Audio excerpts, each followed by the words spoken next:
Thầy tôi tất nhiên ta chả mất thay. Chị thấy plá ơ. Hãy chị dọn chị tao mò mò rồi. À.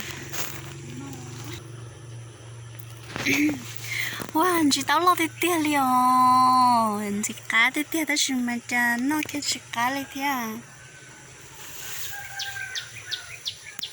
Ít thế là nó chẳng nó đây tên cho cháu nó thôi.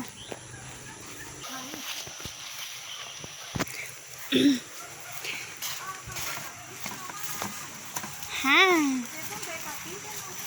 Từ à, học ba đấy cọ. Cho chị mà. Tôi chỉ phụ ấy.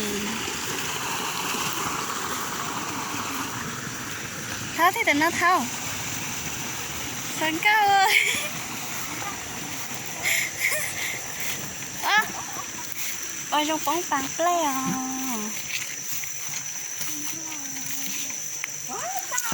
Anh ơi. Đông bùa. Đông bùa.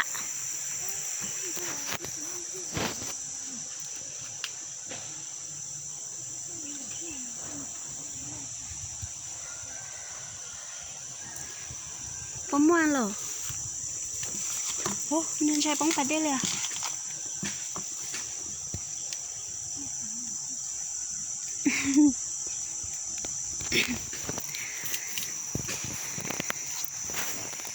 Tao làm cho nó cho cô ní.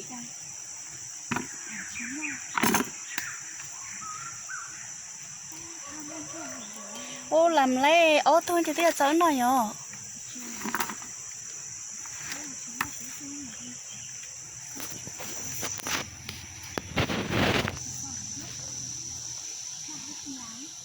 Bóng mua ăn.